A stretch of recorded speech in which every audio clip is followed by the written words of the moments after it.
কোন মুসলমানের সন্তানের মূর্তির পক্ষে অবস্থান থাকতে পারে না, যার মূর্তির পক্ষে অবস্থান থাকবে সেই ব্যক্তি মুসলমান হতে পারে না।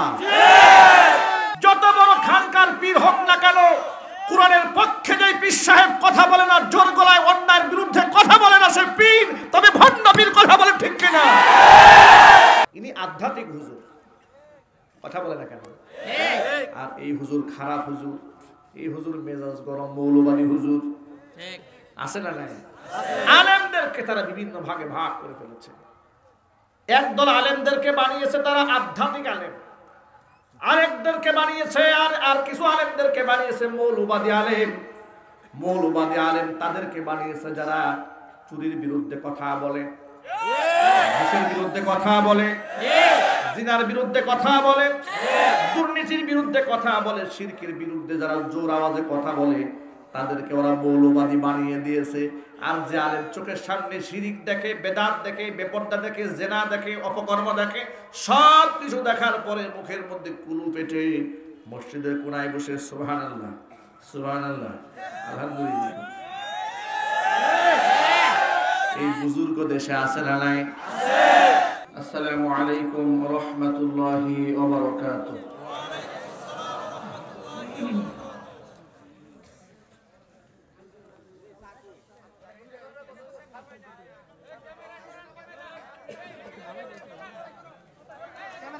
আপনারা একটু সবর করেন, আর তোমরা যারা ক্যামেরা সেট করেছো তারা বসে যাও, বারংবার উঠা বসা করলে লোকদের ডিস্টার্ব হয়।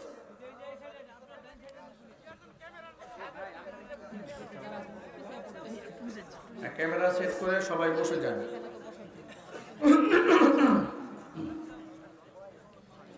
আর মাইকম্যানকে বলবো যে স্টেজে কোনো সাউন্ড নাই, এই বক্সগুলোতে সাউন্ড দেন।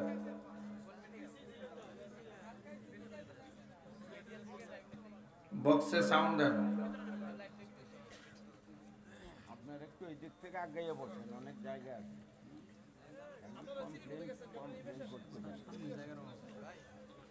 প্যান্ডেল তো আলহামদুলিল্লাহ অনেক বড়। আপনারা যারা একদম বেশি চেপে গেছেন, যাদেরকে দেখা যাচ্ছে না, আপনারা মেহেরবানি করে আগায় এগিয়ে বসতে পারেন, সুযোগ আছে। এখানে অনেক বড় প্যান্ডেল, সামনেও জায়গা রয়েছে। মাইকম্যান আপনি সাউন্ডের দিকে খেয়াল করুন, সাউন্ডটা ক্লিয়ার করেন।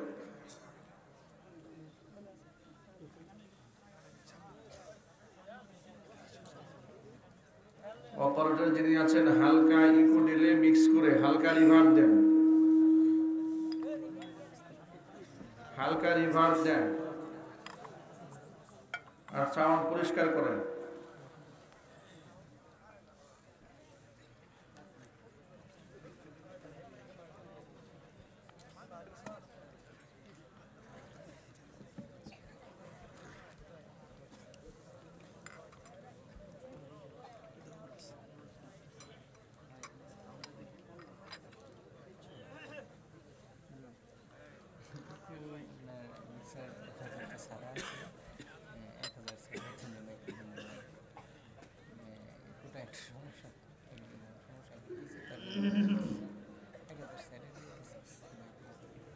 আচ্ছা আচ্ছা, ঠিক আছে।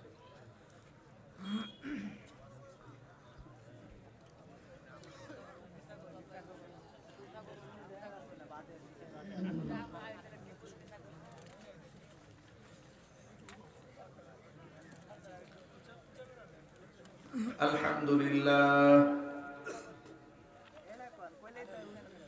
আলহামদুলিল্লাহ নাহমাদুহু ওয়া নাস্তাঈনুহু ওয়া নাস্তাগফিরুহু ওয়া নাউযু বিল্লাহি মিন শুরুরি আনফুসিনা ওয়া মিন সাইয়্যাতি আ'মালিনা।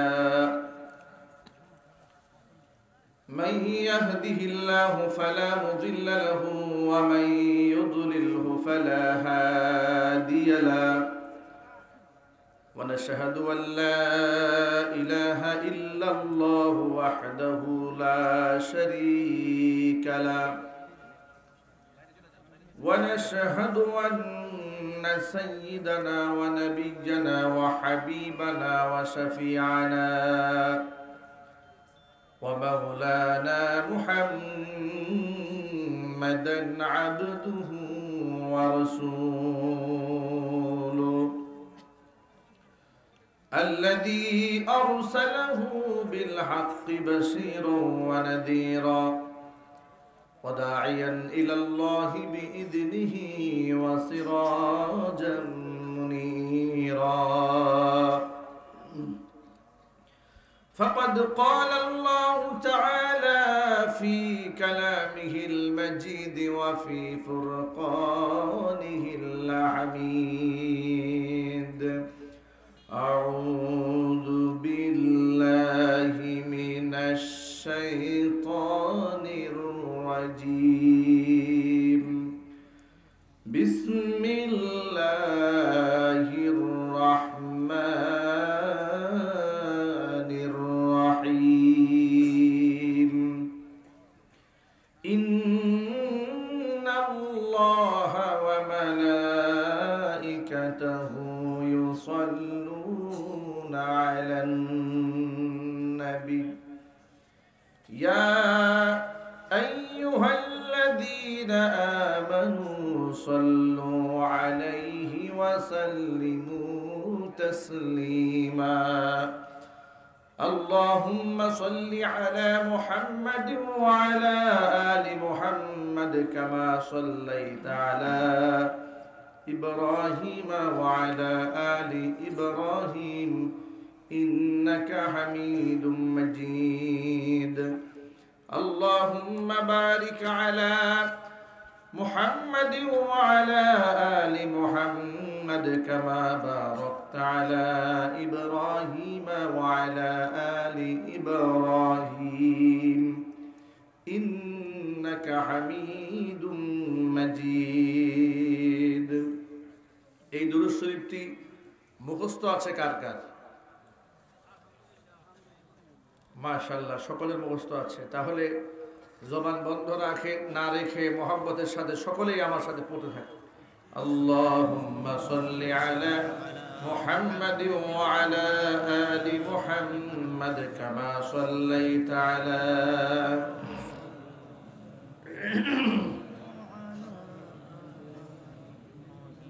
إنك حميد مجيد اللهم بارك على محمد وعلى آل محمد كما باركت على إبراهيم وعلى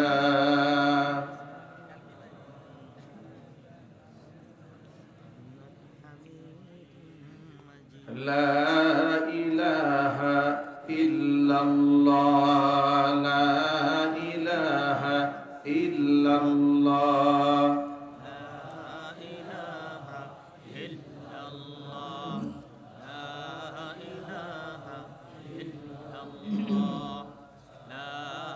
إله إلا الله لا إله إلا الله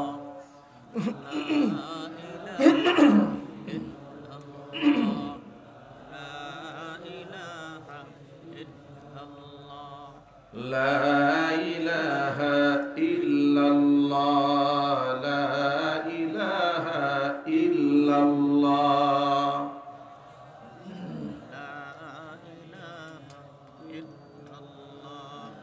لا إله إلا الله محمد رسول الله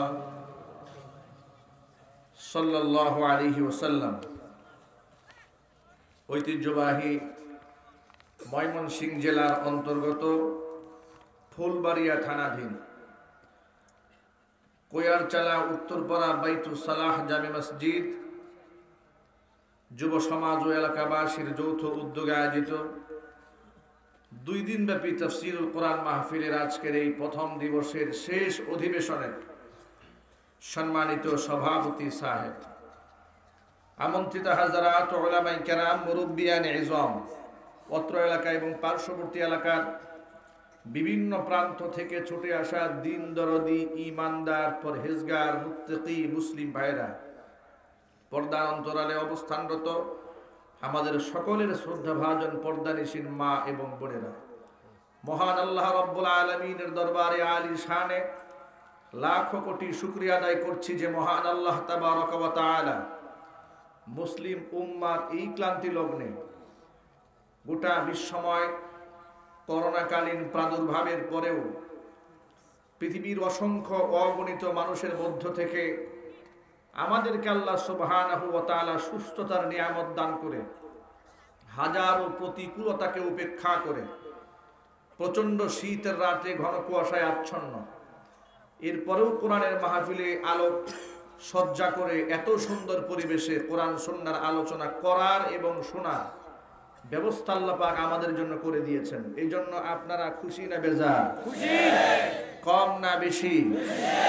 উচ্ছ্বসিত কণ্ঠে খুশি মনে মন প্রাণ উজাড় করে আল্লাহ সুবহানাহু ওয়া তাআলার শেখানো ভাষায় শুকরিয়া আদায় করছি। জবান ছেড়ে দিয়ে সকলে একযোগে বলছি আলহামদুলিল্লাহ। রব্বানা লাকাল হামদ হামদান কাসীরা তাইয়িবান মুবারাকান ফীহি রব্বানা লাকাল হামদু কামা ইয়ানবাগি লিজালালি ওয়াজহিকা ওয়া আযীমি সুলতানিকা। আল্লাহ পাক এই তাফসীরুল কোরআন মাহফিলকে কবুল করুন। আমিন। কিয়ামত পর্যন্ত এই মাহফিলের ধারাবাহিকতাটাকে আল্লাহ পাক অব্যাহত রাখুন। আমিন। যে যুব সম্প্রদায় এবং মসজিদ কমিটি মিলে এই সুন্দর আলোকসজ্জা করে কোরআনের মাহফিল সাজিয়েছেন, জান্নাত আল্লাহ পাক তাদের জন্য আরো সুন্দর করে সাজিয়ে দিন। আমিন। তাদের জিন্দেগীর গুনার খাতা আল্লাহ পাক মাফ করে দিন। আমিন। করোনাকালীন এই বিশ্বের মধ্যে আল্লাহ পাক আমাদেরকে নিরাপত্তার চাদরে ঢেকে রেখেছেন। দোয়া করছি আল্লাহ পাকের কাছে, মিনতি করছি আল্লাহ পাক যেন সামনের দিনগুলোতেও আমাদেরকে সুস্থতার নিয়ামত দান করেন। আমিন। অত্র এলাকার সমস্ত মুর্দেগানের কবরে আযাবকে আল্লাহ তাআলা মাফ করে দিন। আমিন। গোটা এলাকাবাসীকে অত্র মাহফিলের ওসিলা করে আল্লাহ পাক হেদায়েতে কামিলা নসিব করুন। আমিন। আমাদেরকে সকলকে আল্লাহমুখী হওয়ার তৌফিক আমাদেরকে আল্লাহ দান করুন। আমিন। পৃথিবীতে যত আম্বিয়া আলাইহিমুস সালাতু ওয়াস সালাম এসেছেন তাদের মূল টার্গেটটাই হচ্ছে মাখলুককে স্রষ্টার দিকে, খালিকের দিকে ফিরিয়ে দেওয়া। পৃথিবীতে যত কিতাব আল্লাহ নাজিল করেছেন, সাহিফা আল্লাহ পাক নাজিল করেছেন, উদ্দেশ্য ছিল মাখলুকের সম্পর্ক খালিকের সাথে, সৃষ্টির সম্পর্ক স্রষ্টার সাথে, বান্দার সম্পর্ক মূল মনিবের সাথে জুড়ে দেওয়া। এটাই হচ্ছে সমস্ত নবী আম্বিয়া আলাইহিমুস সালাতু ওয়াস সালামদেরকে এই উদ্দেশ্য নিয়েই আল্লাহ পাক পৃথিবীতে পাঠিয়েছিলেন। আর তারাও এক বাক্যে পৃথিবীতে একটি বাণী প্রচার করেছেন, লা ইলাহা ইল্লাল্লাহ। এই তাওহীদের বাণী তারা প্রচার করেছেন, মানুষকে আল্লাহমুখী করেছেন। আপনারা শুনে অবাক হবেন, এক একজন নবীর শান আর মান আর মর্যাদা এত বেশি ছিল।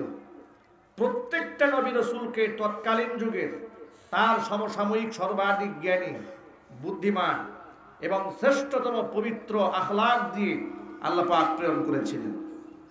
প্রতি জামানায় হার নবীকে, যেমন মূসা আলাইহিস সালাতু ওয়াস সালাম যে জামানায় এসেছেন, নবী মূসার চেয়ে জ্ঞানী পৃথিবীতে আর কেউ ছিল না। সুবহানাল্লাহ বলতে ইচ্ছে করলো না? তার চেয়ে সম্রাট, তার চেয়ে ভদ্র, তার চেয়ে আখলাকপূর্ণ ব্যক্তি পৃথিবীতে আর কেউ ছিল না। যে জামানায় আল্লাহ পাক হযরত ঈসা রূহুল্লাহকে পাঠিয়েছেন, সে জামানায় নবী ঈসা রূহুল্লাহর চেয়ে শ্রেষ্ঠ ব্যক্তি পৃথিবীতে আর কেউ ছিলেন না। যে জামানায় হযরত ইব্রাহিম আলাইহিস সালাতু ওয়াস সালামকে আল্লাহ পাঠিয়েছেন, তার সময়কার সর্বশ্রেষ্ঠ ব্যক্তি, জ্ঞানী, পণ্ডিত, হাকিম, সর্বগুণে গুণান্বিত ব্যক্তি সেই নবী ইব্রাহিম আলাইহিস সালাতু ওয়াস সালাম ছিলেন। সুবহানাল্লাহ। গুণগত মানে প্রত্যেকটা নবী রাসূলকে আল্লাহ পাক পৃথিবীর শ্রেষ্ঠতম অবস্থানে পৌঁছে দিয়েছিলেন। আর তাদেরকে আল্লাহ পাক আপন হস্তে নিজস্ব ভাবে আল্লাহ পাক তাদেরকে কন্ট্রোল করেছেন, যাতে করে দুনিয়ার কোন নবীর দ্বারা সগীরা, কবিরা, জাহিরি, বাতিনি, ইচ্ছায় অনিচ্ছায়, রাতের আধারে, দিনের আলোতে কোনো গুনাহ যেন সংগঠিত না হয়। আল্লাহ পাক এভাবেই নবী রাসূলদেরকে হেফাজত করেছিলেন। তারা ছিলেন মাসুম, বেগুনাহ। নবী রাসূলগণ কি ছিলেন যদি বলুন তো আপনারা? মেয়ে মাসুম বেগুনা ছিলেন পৃথিবীর সমস্ত নবী রাসূলগণ। ছোট্ট একটা উদাহরণ দিয়ে আমি আপনাদেরকে বুঝাতে চাই কিভাবে আল্লাহ পাক নবীদেরকে হিফাজত করেছেন। এই দুনিয়ার মধ্যে আল্লাহ যত নবী পাঠিয়েছেন তাদের মধ্যে অন্যতম শ্রেষ্ঠতম পবিত্র নবী ছিলেন হযরত ইউসুফ আলাইহিস সালাতু ওয়াস সালাম। চেহারা যেমন সুন্দর ছিল, আকার আকৃতি অবয়ব যেমন সুন্দর আল্লাহ বানিয়েছিলেন, আখলাকও বানিয়েছিলেন পৃথিবীর মধ্যে উল্লেখযোগ্য আখলাক। সুবহানাল্লাহ। কোরআন মাজিদে তার আখলাকের ব্যাপারে তার চরিত্রের সার্টিফিকেট দেওয়া হয়েছে কোরআন আয়াত নাযিল করে। আল্লাহ পাক বলেন ওয়ারাওয়াদাতুহুল্লাতী হুয়া ফি বাইতিহা আন নাফসিহি ওয়া গাল্লাকাতিল আবওয়াবা ওয়া ক্বালাত হাইতা লাক ক্বালা মাআযাল্লাহ ইন্নাহু রাব্বী আহসানা মাথওয়ায়া ইন্নাহু লা ইউফলিহুজ যালিমুন।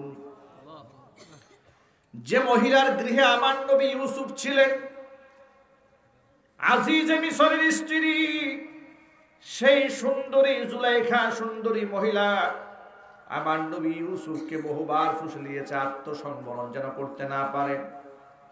তাকে ওয়াসওয়াসা দিয়েছে, তাকে বারংবার তার দিকে আকৃষ্ট করার চেষ্টা করেছে, কিন্তু যখন পারে নাই কৌশল অবলম্বন করে তাকে একবার বেডরুমে ডেকে নেয়। ওয়াগাল্লাকাতিল আবওয়াবা, সুকৌশলে দরজাগুলো বন্ধ করে দেয়। ওয়াকালাত হাইতা লাক, আমার দিকে আসো, এভাবে যৌন উত্তেজক পোশাক পরে তাকে যখন আপন সান্নিধ্যে ডাকে, ইউসুফ আলাইহিস সালাতু ওয়াস সালাম সাহায্য চাইলেন কার কাছে? শীত কি বেশি লেগেছে আপনাদের? কষ্ট হচ্ছে? জোর আওয়াজে বলতে হবে, কার কাছে সাহায্য চেয়েছেন? কোরআনের ভাষায় আল্লাহ বলেন ক্বালা মাআযাল্লাহ। ইউসুফ আলাইহিস সালাতু ওয়াস সালাম বলেন, আমি আল্লাহর কাছে সাহায্য চাই। ইন্নাহু রাব্বী, তিনি আমার রব, তিনি আমার প্রতিপালক, তিনি আমার প্রতিপালন করেন। আহসানা মাথওয়ায়া, তিনি আমার সুন্দর থাকা খাবার সুবন্দোবস্ত তিনি করে দিয়েছেন। আমার 10 ভাইরা মিলে আমাকে কুয়ার মধ্যে ফেলে দিয়েছিল হত্যা করার জন্য, সেখান থেকে যে আল্লাহ আমাকে উদ্ধার করে মিশরের বাদশার ঘরে থেকে খেয়ে সুন্দরভাবে বড় হওয়ার সুযোগ করে দিয়েছেন, যে আল্লাহ আমি যদি আজকে বিবাহ বহির্ভূত এই অন্যায় জিনাটা করে ফেলি তাহলে তো আমি জালেম হয়ে যাব। ইন্নাহু লা ইউফলিহুজ যালিমুন, আর জালেম কখনোই সফল কাম হতে পারে না। জালেম কি সফল হতে পারে? জালেম কখনো সফল কাম হতে পারে না। এরপরে আয়াতে আল্লাহ পাক বলেন ওয়ালাকাদ হাম্মাত বিহি ওয়া হাম্মা বিহা লাউলা আররা বুরহানা রাব্বিহি। মহিলা তো কুকর্ম করার জন্য দৃঢ় প্রত্যয় গ্রহণ করেই ফেলেছিল, আর এই প্রত্যয় নিয়েই তো সেই ব্যক্তি তাকে অন্দর মহলে ডেকে নিয়েছিল। ওয়া হাম্মা বিহা লাউলা আররা বুরহানা রাব্বিহি। নবী ইউসুফ আলাইহিস সালাতু ওয়াস সালাম তিনি অন্তঃকরণে সংকল্প করেই ফেলতেন, যদি তার রব আমি আল্লাহর নিদর্শন চোখের সামনে দেখতে না পেতেন। সুবহানাল্লাহ, আল্লাহু আকবার বলেন। আল্লাহু আকবার। একটুখানি ঠান্ডা মাথায় বুঝেন আপনারা। আল্লাহ বলেন মহিলা তো এই কুকর্ম করার জন্য দৃঢ় প্রত্যয় গ্রহণ করেই ফেলেছিল।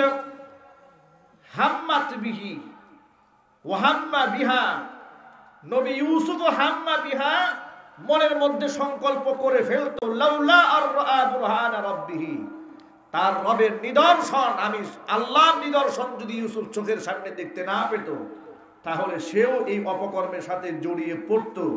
এই আয়াত দ্বারা কি প্রমাণ হয়? ইউসুফ আলাইহিস সালাতু ওয়াস সালাম মানুষ ছিলেন, পৃথিবীর সমস্ত নবীগণ মানুষ ছিলেন। কথা বলুন ঠিক কিনা? মানুষ হওয়ার কারণে মানুষের ফিতরাতান, মানুষের তাবিয়াতান, কিছু স্বভাব থাকে, মানুষের কিছু চাহিদা থাকে শারীরিক, কিছু চাহিদা থাকে তার মানসিক। আবার কিছু চাহিদা থাকে মানুষের, দেহের চাহিদা, আত্মার চাহিদা ইত্যাদি চাহিদা আছে না নাই? কথা বলে না কেন?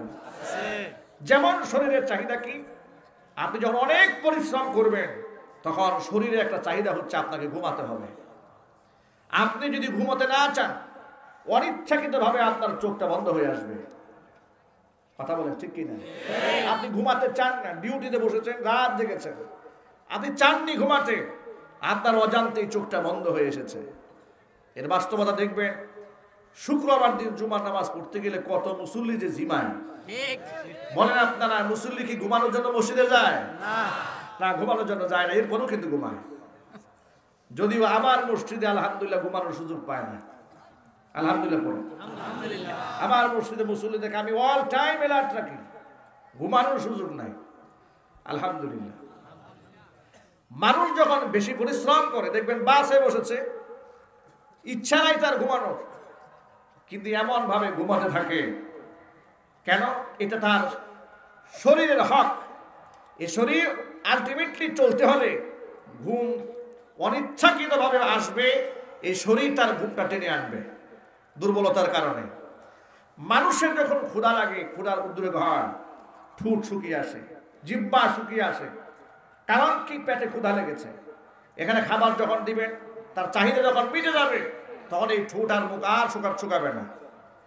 অনুরূপভাবে মানুষের এগুলো হচ্ছে মানুষের সৃষ্টিগত, মানুষের ফিতরা। এটা আল্লাহ সৃষ্টি করে দিয়েছেন। কে সৃষ্টি করে দিয়েছেন? আল্লাহ পাক দিয়েছেন। জৈবিক চাহিদা, নারীর প্রতি পুরুষের, পুরুষের প্রতি নারীর সেক্সুয়াল যে আকর্ষণ, এই আকর্ষণটাও আল্লাহ পাক সৃষ্টিগত করে দিয়েছেন। আপনারা এই কথা ভাববেন না। ইউসুফ আলাইহিস সালাতু ওয়াস সালামের সামনে এত সুন্দরী নারী আসলেন, নবী হিসেবে তার এমন অবস্থা হয়েছে যে তার মনে কোনো সংকল্প আসবেই না। বিষয়টা এরকম নয়। আপনারা হাদিস থেকে শুনেছেন, আল্লাহর নবী সাল্লাল্লাহু আলাইহি ওয়াসাল্লাম একদিন রাস্তা দিয়ে হেঁটে যাওয়ার সময় হঠাৎ করে কোনো একজন নারীর প্রতি তার নজর পড়েছে। তিনি এক মুহূর্ত বিলম্ব না করে তার স্ত্রীর কাছে গেলেন এবং তিনি বললেন, যা কোনো এক নারীর প্রতি আমার দৃষ্টি চলে যাওয়ার পরে আমি আমার ঘরের মধ্যে ফিরে এসেছি, আমি আমার বৈধ হক আমি আমার স্ত্রীর সাথে আদায় করেছি। চিৎকার দিয়ে বলেন সুবহানাল্লাহ। এখান থেকে সূক্ষ্মভাবে একটা মেসেজ আপনারা গ্রহণ করতে পারেন। সেটা হচ্ছে এই, লোকেরা মনে মনে ভাবে যে আমার পীর সাহেবই এত বড় বুজুর্গ, তার সামনে মহিলা মুরিদ যদি যায় এতে কোনো অসুবিধা নেই। এরকম পীর দেশে আছে না নাই? আছে। আরো আসতে বলেন, আছে না নাই? আমার জিজ্ঞেস করতে মনে চায়, যেখানে আমার নবী, বিশ্ব নবী, রহমতের নবী, মায়ার নবী, বিশ্ব মানবতার শিক্ষক, যার অন্তরের মধ্যে কোনো কুটিলতা নাই, অন্তরের মধ্যে কোনো প্রকার ময়লা নাই, অন্তরের মধ্যে কোনো প্রকার ভেজাল নাই, কারণ এই অন্তরটা জান্নাতি পানি দ্বারা জিবরাইল আলাইহিস সালাতু ওয়াস সালাম একবার দুবার নয়, চারবার ধৌত করেছেন। জোরে কোন সুবহানাল্লাহ। সেই নবী পরনারীর প্রতি নজর পড়ার পরে চলে আসলেন স্ত্রীর কাছে। এমনকি আল্লাহর হাবিব শিখায় দিলেন, কোন মুসলমান, কোন মুমিনের যদি পরনারীর প্রতি নজর পড়ে যায়, সে যেন তার স্ত্রীর কাছে ফিরে যায়, কারণ ওই নারীর মধ্যে যা আছে তার স্ত্রীর মধ্যে তাই আছে। জোরে জোরে বলেন সুবহানাল্লাহ। কতটা বাস্তবসম্মত, কতটা বিজ্ঞানসম্মত, কত প্রাকৃতিক ধর্মের নাম ইসলাম। এভাবেই ইসলাম মানুষকে কাল্পনিক কোনো আদর্শ শেখায়নি, যা মানুষের সেটের সাথে যায় না, তবিয়তের সাথে যায় না। অবাস্তব কাল্পনিক ধর্ম ইসলাম নয়। ইসলাম হচ্ছে দুনিয়ার মধ্যে সবচেয়ে বাস্তবসম্মত ধর্মের নাম। অবাস্তব ধর্মগুলোর মধ্যে আছে সন্ন্যাসী জীবন যাপন করা, বিবাহ করবে না, চিরকুমার হয়ে বসে থাকবে 50 বছর 60 বছর, চিরকুমার বিবাহ করে না, কুমার থাকতে চায়। খোঁজখবর নিয়ে দেখা যায় 1000 নারীর সাথে অপকর্মের রেকর্ড আছে। বিবাহ করবে না, এটা হচ্ছে অপ্রাকৃতিক, অবৈজ্ঞানিক, অমানবিক। এটা মানব সভ্যতার সাথে যায় না। কোন পুরুষ যদি বলে কোন নারীকে দেখলে আমার কোনো আকর্ষণই হয়ই না, একে সন্দেহ আছে সুস্থ না অসুস্থ। কথা বলতে হবে ঠিক কিনা? এ কথাটা শুনলে অনেক লোকেরা বলেন যে হুজুরা অশ্লীল কথা বললেন, আমরা কত ভালো মানুষ, সারাদিন একসাথে এক টেবিলে খাওয়া দাওয়া করি, আমাদের কোনো অসুবিধাই হয় না, সিনেমা করে, গান করে। আজকে পত্রিকার পাতা খুলে দেখুন, ভোর রাতে 2 জন সিনেমার আর্টিস্ট নায়িকা, তাদের কান্নায় পাশের রুমের মানুষের ঘুম ভেঙে গিয়েছে। জিজ্ঞেস করলেন কি হয়েছে, রাত 2টার পরে পরিচালক তাদের রুমে এসে নক করেছে। এরপর আর কিছু বললাম না। এরপরে আপনারা বুঝে নেন, আল-আকিলু তাকফিহিল ইশারা। যারা আমাদেরকে সবক শেখান, আমরা পর্দার কথা বললে যাদের অ্যালার্জি সৃষ্টি হয়ে যায়, যারা ছলে বলে কৌশলে ইসলামের প্রত্যেকটা আদর্শের মধ্যে হিট করতে চান, যারা কালিমাটাকে জঙ্গির আলামত বানাতে চান, যারা নারায়ে তাকবীর আল্লাহু আকবার স্লোগানকে সাম্প্রদায়িক স্লোগান বানিয়ে জঙ্গিদের স্লোগান যারা বানাতে চান, তাদের চরিত্র হচ্ছে তারা সুযোগ পেলেই নারীদের চরিত্র উপর হামলা করে।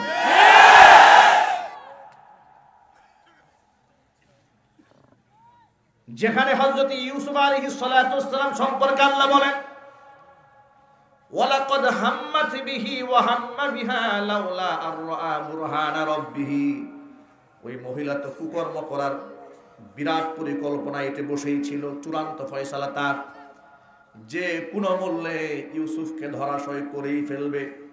ভাইরা আমার, আপনারা বলেন, কাউকে যদি আল্লাহ সাহায্য করেন, তাকে কি পরাজিত কেউ করতে পারে? আরো জোরে। ইউসুফ আলাইহিস সালাতু ওয়াস সালাম সাহায্য চেয়েছেন সেই স্রষ্টার কাছে। পৃথিবীর কেউ যেখানে শুনতে পায় না, সেখানে যিনি শুনতে পান। পৃথিবীর কেউ যেখানে কাউকে সাহায্য করতে পারে না, সেখানে তিনি সাহায্য করতে পারেন, তার কাছেই সাহায্য চেয়েছেন। দরজার মধ্যে তালা দেওয়া, 7টি দরজার মধ্যে তালা দেওয়া, 7টা দরজা বন্ধ। ইউসুফ আলাইহিস সালাতু ওয়াস সালাম আল্লাহর উপর তাওয়াক্কুল করে, ভরসা করে তালাবদ্ধ দরজার দিকে দৌড়ে দিয়েছেন। কোরআন মাজিদের মধ্যে আল্লাহ পাক বলেন, ওয়ালাকাদ হাম ওয়াস্তাবাকাল বাবা ওয়া কদ্দাত কামিসাহু মিন দুবুরি ওয়া আলফায়া সাইয়্যিদাহা লাদাল বাব। ওয়াস্তাবাকাল বাব, ইস্তিবাক মানে প্রতিযোগিতামূলক ভাবে দৌড় দেওয়া। যাহাবা ইয়াযহাবু, যাহাবার মানে হচ্ছে স্বাভাবিকভাবে যাওয়া, আর ইস্তিবাক মানে প্রতিযোগিতামূলক ভাবে দৌড় দেওয়া, কে কার আগে দরজার সামনে চলে যায়। কোরআন বলছে ওয়াস্তাবাকাল বাব, দরজার দিকে দৌড় দিয়েছে উভয়ে। কে দরজার সামনে আগে চলে যায়? ইউসুফ আগে যায় না জুলাইখা আগে যায়? দরজাগুলো তালা দেওয়া, তালাবদ্ধ দরজার দিকে দৌড় দিলেন নবী ইউসুফ আলাইহিস সালাতু ওয়াস সালাম। আল্লাহ পাকের রহম দেখুন, আল্লাহ পাকের দয়া দেখুন, আল্লাহ পাকের কুদরত দেখুন। আল্লাহ সুবহানাহু ওয়া তাআলা আপন কুদরতে 7টি তালাবদ্ধ দরজা নবী ইউসুফের জন্য ওপেন করে দিলেন। এই জন্য এখান থেকে এটাও মেসেজ নিতে হবে, যেখানে কেউ সাহায্য করতে পারে না, সাহায্যকারী আল্লাহ। এই জন্য আমাদের সর্বদা সাহায্য চাইতে হবে আল্লাহ পাকের কাছে। অসম্ভবকে আল্লাহ সম্ভব করে দিতে পারেন। তালাবদ্ধ দরজার চাবি ছাড়া আল্লাহ খুলে দিতে পারেন, সেই ক্ষমতা আল্লাহর আছে না নাই? আরো যদি বলেন আছে না নাই? এরপরে অনেক লম্বা ঘটনা, আমি সেই ঘটনা বলতে চাই না। আমি শুধু আপনাদের সামনে এই মেসেজটাই দিতে চেয়েছিলাম, নবীদেরকে আল্লাহ সুবহানাহু ওয়া তাআলা আপন মেহেরবানিতে হেফাজত করেছেন। আল্লাহ পাক বলেন, ওই মহিলার মতো নবী ইউসুফ সংকল্প করেই ফেলতো, যদি আমার পক্ষ থেকে নিদর্শন চোখের সামনে না পেত। এই নিদর্শনটা কি, এই ব্যাপারে মুফাসসিরিনে কিরামরা এক একজন এক একটা ব্যাখ্যা করেছেন। কেউ কেউ বলেছেন যে জিবরাইল আলাইহিস সালাতু ওয়াস সালামকে আল্লাহ পাক নবী ইউসুফের সামনে দাঁড় করিয়ে দিয়েছিলেন। আবার কেউ কেউ বলেছেন যে লা তাকরাবুজ জিনা ইন্নাহু কানা ফাহিশা, এই আয়াতটা চোখের সামনে তুলে ধরেছিলেন আল্লাহ সুবহানাহু ওয়া তাআলা। আবার কেউ কেউ বলেছেন হযরত আইয়ুব আলাইহিস সালাতু ওয়াস সালাম, হযরত ইয়াকুব আলাইহিস সালাতু ওয়াস সালাম, হযরত ইউসুফ আলাইহিস সালাতু ওয়াস সালামের বাবা, তার প্রতিচ্ছবির চিত্রটা নবী ইউসুফ আলাইহিস সালাতু ওয়াস সালামের চেহারার সামনে আল্লাহ পাক ভাসিয়ে দিয়েছিলেন। এবং সেখানে ইয়াকুব আলাইহিস সালাতু ওয়াস সালাম ধমক দিয়ে তার সন্তানকে বলছিলেন, খবরদার তুমি জিনা করবে না, কারণ ভবিষ্যতে তুমি নবী হবে। চিল্লায়ে বলেন আল্লাহু আকবার।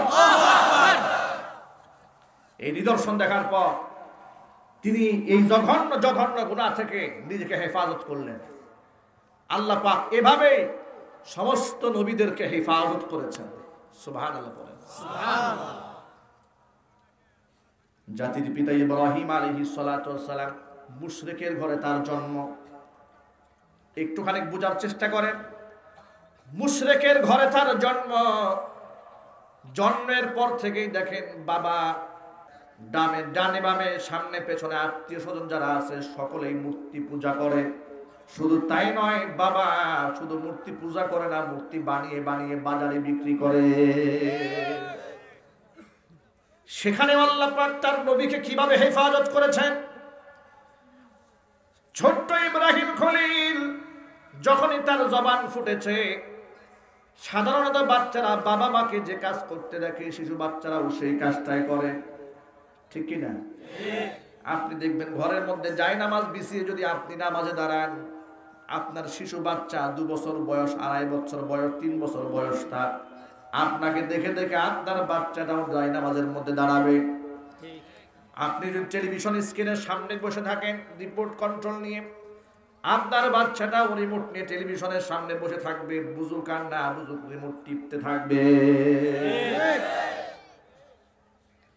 এই জন্য পুরুষের জন্য ফরজ নামাজ মসজিদ, সুন্নত নামাজ ঘরে। নারীদের জন্য ফরজ এবং সুন্নত সমস্ত নামাজ কোথায়? আরো যদি বলেন। অনেক লোকেরা বলেন যে মসজিদে মহিলাদের যাতায়াতের ব্যবস্থা সুবিধা করা দরকার। এটাকে তারা যৌক্তিকভাবে ব্যাখ্যা করে বলেন, যেখানে মাঠে ঘাটে বাজারে মিল কলকারখানায় নারীরা যেতে পারেন, মসজিদে যেতে পারবেন না কেন? মসজিদে কিন্তু ওয়াজ শুনে একটু নামাজি হতে পারেন। যুক্তিটা অনেক সুন্দর মনে হয়, কিন্তু এই যুক্তির মধ্যে ভিতর জায়গা হচ্ছে তার ঘর। চিৎকার দেখুন সুবহানাল্লাহ। ইসলাম যে বাস্তবসম্মত ধর্ম তার আর একটা প্রমাণ নেন। পুরুষরা ফরজ নামাজ পড়বেন জামাতে। জামাতে নামাজ আদায় করলে কি হবে? মানুষের সাথে, প্রতিবেশীর সাথে, আরেক ভাইয়ের সাথে দেখা হবে নামাজে দৈনিক 5 বার। ভ্রাতৃত্ব বাড়বে, মহব্বত বাড়বে, একাত্মতা বাড়বে, একাগ্র চিত্তে একজন আরেকজন খোঁজ খবর নিতে পারবে, ঠিক কিনা? কারণ পুরুষের কাজ হচ্ছে সংগ্রামে, মাঠে ময়দানে, আর নারীর কাজ কোথায়? মাঠে ময়দানে না ঘরে? যদি বলতে হবে নারীদের কাজ ঘরে। এই বাস্তবসম্মত কথাটাও অনেকেই সহজে মেনে নিতে পারেন না। হাজার যুক্তি তর্ক দাঁড় করিয়ে বলেন, পুরুষ যদি রাত 3টা পর্যন্ত ঘরের বাইরে থাকতে পারে, আমরা মহিলারা কেন থাকতে পারবো না? পুরুষ যদি সিগারেট টানতে পারেন, আমরা মহিলারা কেন সিগারেট টানতে পারবো না? পুরুষ যদি একাকী বিদেশ সফর করতে পারেন, আমরা নারীরা কেন পারবো না? এ ধরনের যৌক্তিকতা দেখিয়ে মুক্তমনা এক শ্রেণীর লোক সমাজের মধ্যে প্রপাগান্ডা ছড়ায়। বাস্তবতায় আছে না নাই? আছে। তাদের এই সমস্ত যুক্তিগুলো যে অসার যুক্তি, যা সম্পূর্ণ বাস্তবতা বিবর্জিত, সম্পূর্ণ ধ্বংসাত্মক যুক্তি। যেই যুক্তিগুলো আসলেই যুক্তি নয়, এগুলো হচ্ছে খোঁড়া যুক্তি। আপনারা দেখেছিলেন কিছুদিন আগে নারায়ণগঞ্জের এক মহিলা রাস্তায় নেমে মানববন্ধন করে, যখন গোটা বাংলাদেশে ধর্ষণ, গণধর্ষণের জোয়ার চলছে, যখন উলামায়ে কেরাম বললেন নারীদেরকে পর্দার মধ্যে আনা হোক, ইসলামী শরীয়ত মানার কথা বলা হচ্ছে, তখন তারা এই ব্লেমটা আলেমদের কাঁধের উপর চাপিয়ে দিয়ে বলছে দেশে ধর্ষণ বেড়েছে আলেমদের ওয়াজ মাহফিলের কারণে। এরা মানুষ না শয়তান? আরো জোরে বলতে হবে, মানুষ নামক এই শয়তানগুলো দেশ ভরে গেছে। কথা বলুন, ঠিক কিনা? বাস্তবতাকে উপেক্ষা করে তারা বলতে লাগলো, আমি একজন মেয়ে মানুষ, আমি কি পোশাক পরবো না পরবো এটা আমার বাবাও তো বলার অধিকার রাখে না, আপনি বলার কে? দেহ আমার, সিদ্ধান্ত আমার। নাউজুবিল্লাহ, আসতে পড়েন। কথা শুনতেছেন? শোনা যাচ্ছে? সে বলছে দেহ আমার, সিদ্ধান্ত আমার। রাত 3টা পর্যন্ত পুরুষ বাহিরে থাকতে পারলে আমি কেন পারবো না? পাবলিক প্লেসে পুরুষ যদি সিগারেট টানতে পারে, আমি মহিলা কেন টানতে পারবো না? এ হচ্ছে তাদের অসার যুক্তি। তাদের জন্য বাস্তবতার প্রমাণ হচ্ছে এত যুক্তিকতা আপনারা দেখান, তাহলে রাত 2টা বাজে নির্যাতিতা হয়ে পরিচালকের কাছে দরজার সামনে বসে কেকানো কুকানি আওয়াজ করেন কেন? এত যুক্তি আপনাদের, নির্যাতিত হওয়ার পরে চুপ থাকেন কেন? গোটা পৃথিবীর সিনেমার যত আর্টিস্ট রয়েছে, ইউরোপ আমেরিকা সহ পার্শ্ববর্তী দেশ ভারত সহ অধিকাংশ নারীরা নির্যাতিত হয়েছে। এখন আপনারা প্রশ্ন করতে পারেন, যাদের ইজ্জত বলতে কিছুই নাই, ওদের আবার নির্যাতন কিসের? কথা বলেন না, ঠিক কিনা? যার মান সম্মান আছে তার টানা খুয়া যাওয়ার ভয় আছে, যার পকেটে টাকা নাই হারাবে কি? কথা বলেন, ঠিক কিনা? পকেটে টাকা থাকলে সাবধানে রাখতে হয়, যার টাকাই নাই ও সাবধানতা করবেটা কি? কত ইজ্জত নাই, এরপরে ওরা কিন্তু মামলা করে, ওরাও কিন্তু কষ্টে ভোগে। ওরা বলে আমরা দীর্ঘদিন ধরে সিনেমার পরিচালক, প্রযোজক, প্রডিউসার এদের মাধ্যমে নির্যাতিত হয়েছি, আমরা ধর্ষিত হয়েছি। অসংখ্য সিনেমার আর্টিস্টদের এমন গল্প পত্র পত্রিকায় আপনারা পড়েছেন। এটাই হচ্ছে বাস্তবতা। নারী আর পুরুষের আকর্ষণ, এটা স্রষ্টা কর্তৃক, আর এই আকর্ষণটা বৈধভাবে সেট করার জন্য আল্লাহ পাক বিবাহ প্রথা দিয়েছেন। আর এই পবিত্রতা যেন নোংরামিতে পর্যবসিত না হয়, এই জন্য আল্লাহ পাক পর্দার বিধান দিয়ে নারী পুরুষের সেপারেশন ব্যবস্থা করে দিয়েছেন। চিল্লায় এখন সুবহানাল্লাহ। পৃথিবীর সমস্ত নবীগণ তার যুগের আদর্শ মডেল মানুষ, তাদের চেয়ে জ্ঞানী আর বুদ্ধিমান কেউ ছিল না। তর্কে, বুদ্ধিমত্তায়, ইলমে, আকলে কেউ তাদের সাথে পেরে ওঠে নাই। জাতির পিতা ইব্রাহিম আলাইহিস সালাতু ওয়াস সালাম মূর্তি পূজকের ঘরে জন্ম নিলেন, সকলকে দেখতে পেলেন মূর্তি পূজা করে, কিন্তু আল্লাহ সুবহানাহু ওয়া তাআলার এই বান্দা মূর্তির সামনে মাথা নত করে নাই। পাল্টা প্রশ্ন করেছে, মা হাযিহি তামাসিলুল্লাতী আনতুম লাহা আকিফুন ক্বালু ওয়াজাদনা আবাআনা লাহা আবিদিন। কিসের এই মূর্তি? আমি তো দেখতে পাই যে তোমরা এগুলার পূজা করো, সেজদায় পড়ে থাকো, কারণটা কি? এগুলা কিসের মূর্তি? তারা বলল ওয়াজাদনা আবাআনা লাহা আবিদিন, বাপ দাদাকে দেখেছি এগুলার পূজা করে, এই জন্য দেখে দেখে আমরাও পূজা করি। তিনি বললেন এটা কোনো যুক্তি হলো? এটা কোনো জ্ঞানীদের কথা হলো যে বাপ দাদা করেছে তাই আমি করি? নিজের হাতে মূর্তি বানিয়ে তার পেছনে খুঁটা দিয়ে দাঁড় না করালে ওরা দাঁড়িয়েও থাকতে পারে না। কথা বলেন ঠিক কিনা?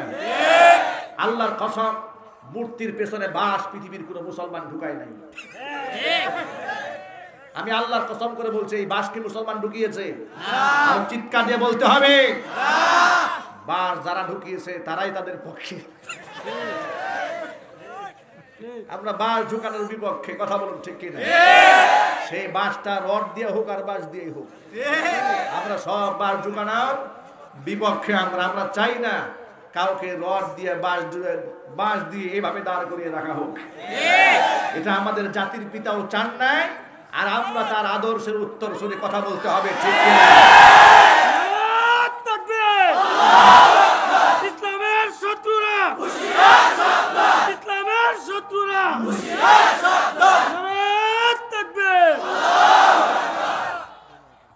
ভাইরা আমার,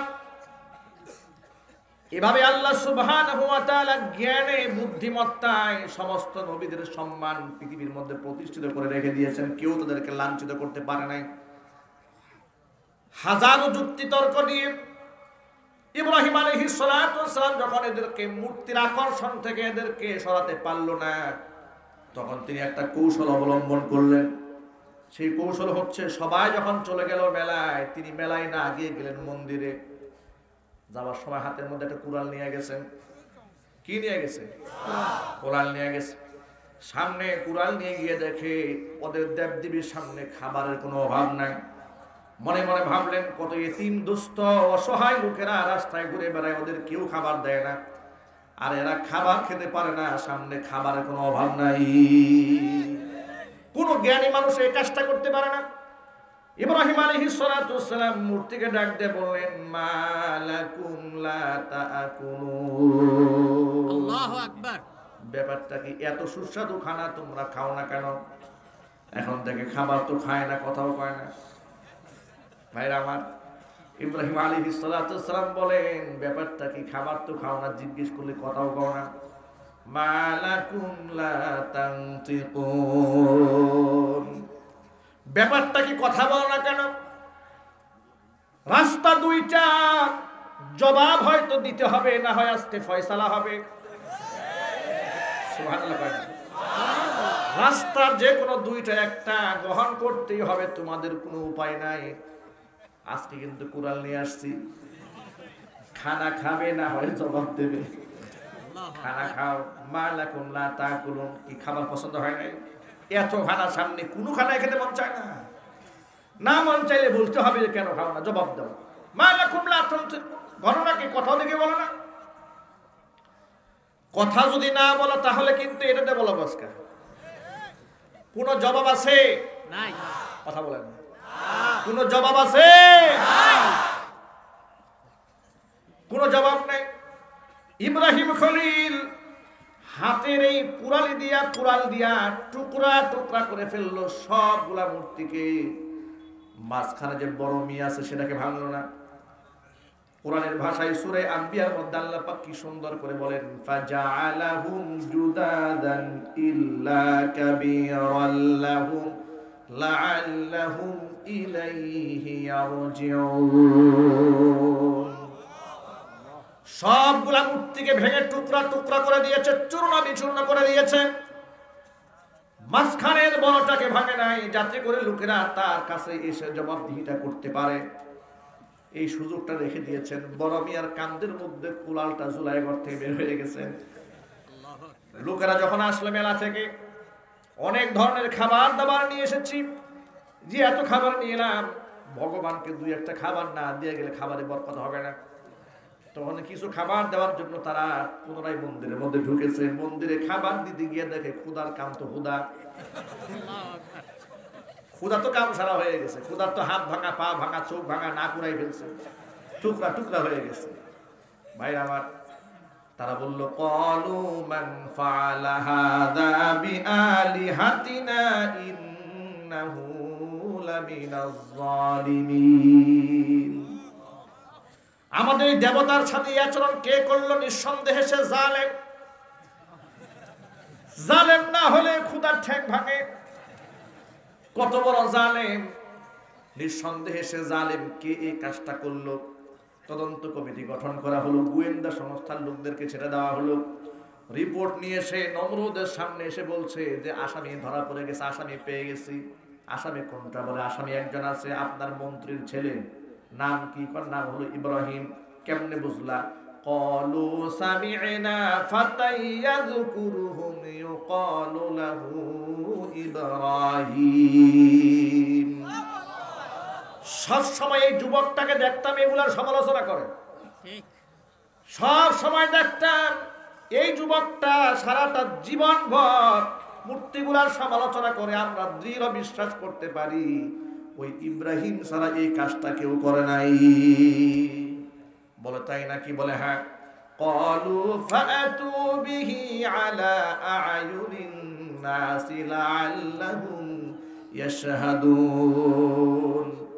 তাহলে এক কাজ করো, ইব্রাহিমের বিচার হবে, সবার সামনে ইব্রাহিমকে হাজির করো, সবার সামনে তার বিচার হবে, ফয়সালা হবে। লাঞ্ছিত হতে হবে, বেইজ্জত হতে হবে। এত বড় সাহস তার! আমাদের দেবতার সাথে নাফরমানি করেছে, তার বিচার হবে, তার অপমান করা হবে। ভাইরা আমার, মেহেরবানি করে আপনারা এক বাক্যে জবাব দিয়ে বলেন, ইজ্জত দেওয়ার মালিক কে? আল্লাহ। সম্মান দেওয়ার মালিক কে? আল্লাহ। আল্লাহ পাক যদি কাউকে সম্মান দেন, তাকে কেউ লাঞ্ছিত করতে পারে না। তারা পরিকল্পনা নিয়েছে ইব্রাহিম আলাইহিস সালামকে লাঞ্ছিত করবে। আর আল্লাহ সুবহানাহু ওয়া তাআলা পরিকল্পনা এটে বসে আছেন, যারা লাঞ্ছিত করার জন্য ডাকবে ওদের নাক কেটে মাটির সাথে আল্লাহ পাক মিশাইয়া দেবে। ইব্রাহিম আলাইহিস সালামকে হাজির করা হলো। তারা বলল, আআনতা ফাআলতা হাযা বিআলিহাতিনা ইয়া ইব্রাহিম। ইব্রাহিম তুমি কি আমাদের দেবতার সাথে এই কাজগুলা করেছো? তুমি কি এই আচরণটা করেছো? ইব্রাহিম আলাইহিস সালাতু ওয়াস সালাম একজন নবী ছিলেন, মিথ্যা কথা বলতে পারেন না, নবীদের জবান থেকে মিথ্যা বের হয় না। নবীদেরকে হেফাজত করেছেন কে? আল্লাহ। তবে তিনি কথা বলার ক্ষেত্রে একটা কৌশল অবলম্বন করলেন। কৌশলটা হচ্ছে ক্বালা বাল ফাআলাহু কাবীরুহুম হাদা ফাসআলুহুম ইন কানু ইয়ানতিকুন। তিনি বললেন না যে আমি ভেঙেছি বা ভাঙি নাই, কিছু বলেন নাই। তিনি যেটা না বলে বললেন বাল ফাআলাহু কাবীরুহুম হাদা, এদের মধ্যে যে বড় আছে বড়টাই কামটা করছে। সুবহানাল্লাহ। বড়টা বলতে তিনি নিজের দিকে ইঙ্গিত করেছেন, আর গাদাগুলাই মনে করছেন ওই বড় মিয়া, যে বড় মিয়া কাজটা করেছে। বিশ্বাস যদি না হয় জিজ্ঞেস করেন, ফাসআলুহুম ইন কানু ইয়ানতিকুন, যদি এরা কথা বলতে পারে এদেরকে আপনি জিজ্ঞেস করেন। ভাইরা আমার, আপনারা বলেন এদের জবান আছে? মূর্তি কথা বলতে পারে? তখন তারা সহসায় মুহূর্তের মধ্যে বেউকুফ বনে গেল। তারা মনে মনে ভাবলো, কার বুদ্ধিতে ইব্রাহিমের বিচার করতে ডাকলাম? ইব্রাহিমের বিচার না করে ওর বিচারটা আগে হওয়া দরকার। কথা কন ঠিক কিনা? এটা মান সম্মান নষ্ট করে ফেললো। এ কেমন প্রশ্ন? যে আমার কথা বিশ্বাস না হলে এদেরকেই জিজ্ঞেস করেন, এদের তো জবান নাই, ভাষা নাই। এরা নমনীয় হলো, লজ্জিত হলো, মাথা নত করলো। এতক্ষণ রাগান্বিত ভাষায় কথা বলেছে, এখন নম্র ভাষায় বলে, বাবা তুমি তো জানো মা হাউলাই ইয়ানতিকুন, এরা কথা বলতে পারে না। ইব্রাহিম আলাইহিস সালাতু ওয়াস সালাম বলেন, তাই নাকি? কথা বলতে পারে না? বলে না, তুমি তো জানো এটা, এরা কথা বলতে পারে? তাই নাকি? কথা বলতে জানে না? বলে না। শুনেও না? বলে না। উপকার করতে জানে না? না। তাহলে পূজা করো কেন? আল্লাহু আকবার বলেন। কথাও বলতে জানে না, শুনতেও জানে না, উপকার করতে জানে না, অপকার করতে জানে না। অন্যের উপকার করবে দূরের কথা, নিজের হাত পা ভেঙে ফেললে নিজের প্রতিবাদটাও করতে পারে না। উফিল্লাকুম ওয়ালিমা তা'বুদুনা মিন দুনিল্লাহি আফালা তাকিলুন। মাথায় মগজ নাই, ঘিরো নাই, ভালো মন্দ কিছুই বুঝো না। ধিক্কার তোমাদের জন্য, আর আল্লাহকে বাদ দিয়ে তোমরা তাদের পূজা করে, এদের জন্য ধিক্কার। যুক্তিতে তর্কে ইব্রাহিম খলিলকে যখন ওরা হারাতে পারল না, তখন তারা পেশি শক্তি ব্যবহার করার জন্য সিদ্ধান্ত গ্রহণ করলো। সবসময় একটা মূলনীতি আপনার মনে রাখবেন, জালেমের আচরণটা এমনই হয়। জালেম যখন বাস্তবতাকে উপেক্ষা করে, যুক্তিতে তর্কে আদর্শে যখন বাস্তবতায় যখন ও হেরে যায়, পেশি শক্তি ব্যবহার করে সেখানে তারা বিজয়ী লাভ করতে চায়। তখন তাদের মুখ থেকেই ভাষা বের হয়ে যায়, আসেন হাত ভেঙে দেব, ঘাড় মটকায় দেব, পানিতে ভাসায় দেব। এগুলা হচ্ছে ওই নমরুদের মতো পেশি শক্তি ব্যবহার করা। কারণ তারা যুক্তি দিয়ে, কোরআনের আয়াত দিয়ে, হাদিস দিয়ে, বাস্তবতা দিয়ে যখন প্রমাণ করতে কোনো কিছুতে না পারে, হেরে গিয়া নমরুদের মতো চিৎকার করে পেশি শক্তি দেখাতে চায়। তারা বলে, ক্বালু হাররিকুহু ওয়ানসুরু আলিহাতাকুম ইন কুনতুম ফাইলিন। এর সাথে যুক্তিতে গিয়া লাভ নাই, তর্কে গিয়া লাভ নাই। ক্ষমতা যেহেতু আমাদের, ক্ষমতা দেখাইয়া দাও। ঠিক কথা কয় না? ক্ষমতা যেহেতু আছে, ক্ষমতা দেখাও। ইব্রাহিম দা আগুন দিয়ে পুড়ায় মারো, হত্যা করো, তাকে জ্বালায় দাও। তোমাদের দেবতাকে সে লাঞ্ছিত করেছে, তাকে তোমরা সাহায্য করো। দেবতার মান সম্মান যদি টিকাইতে চাও, এরা আগুন দিয়ে পোড়াও। ভাইরা আমার, দেবতার মান সম্মান ইব্রাহিম খলিল নষ্ট করলো না, এরা নষ্ট করেছে। আরো জোরে বলেন। কারণ দেবতার অসারতা এদের বক্তৃতার মাধ্যমে, যুক্তির মাধ্যমে জাতির সামনে প্রমাণিত হয়েছে। জোরে জোরে বলেন সুবহানাল্লাহ। তখন তারা বলতে লাগলো, এর আগুন দিয়ে পুরায় মারো। ভাইরা আমার, হাজার হাজার বছর পর এ দুনিয়াতে ইব্রাহিম আলাইহিস সালাতু ওয়াস সালামের আদর্শের সৈনিক যেমন আছে, নমরুদের আদর্শের সৈনিকও আছে, আর কথা বলেন আছে না নাই? ইব্রাহিমের আদর্শের সৈনিক যারা, তারা মূর্তি পছন্দ করতে পারে না, মূর্তির পক্ষ নিতে পারে না। কারণ হলো ইসলামের সাথে, তাওহীদের সাথে মূর্তির কোনো সম্পর্কই থাকতে পারে না। কলিজা বলা ব্যথা নিয়ে একটা কথা বলে ফেলি, মূর্তির পক্ষে মুসলমান কথা বলবে, এ কথা আমি আমার জীবনে কোনোদিন কল্পনাও করি নাই। ইখতিলাফ হতে পারে, মাসআলা নিয়ে বিতর্ক হতে পারে, কিন্তু শিরকের পক্ষে কোন মুসলমান কথা বলবে, আল্লাহর কসম, আল্লাহর কসম, আমি কোনোদিন ভাবতে পারি নাই। কিন্তু বাস্তবতা এটাই দেখা যায়। আমি এদের অনেক কাজ থেকে ডেকে জিজ্ঞেস করেছি, ভাই আপনি না মুসলমান, আপনি কাজটা কেন করেন? বলে হুজুর কিচ্ছু করার নাই, দেয়ালে পিঠ ঢাকা, আমাদের মুখ ঢাকা, হাত পা বাঁধা। এর মানে আমাদের কাছে যখন আসে নতি স্বীকার করে, আবার পিছনে পিছনে গিয়া বলে হাত ভাঙ্গো, পা ভেঙ্গে দাও। ভাইরা, এই আদর্শ কোন মুসলমানের আদর্শ হতে পারে না, এটা মুনাফিকদের আদর্শ ছাড়া আর কিছুই হতে পারে না। আমি আমার জওয়ান এবং তরুণ ভাইদেরকে বলতে চাই, ইব্রাহিম খলিলের উত্তরসূরি যারা, জাতির পিতা ইব্রাহিম আলাইহিস সালাতু ওয়াস সালামের আদর্শের সৈনিক যারা মুসলমান, তারা তাদের সাথে, মুশরিকদের সাথে, তাওহীদের সাথে, শিরকের সাথে কোনো প্রকার সম্পর্কই থাকতে পারে না। এই প্রস্তাবে রাজি আছেন কারা কারা? দু হাত দেখতে চাই।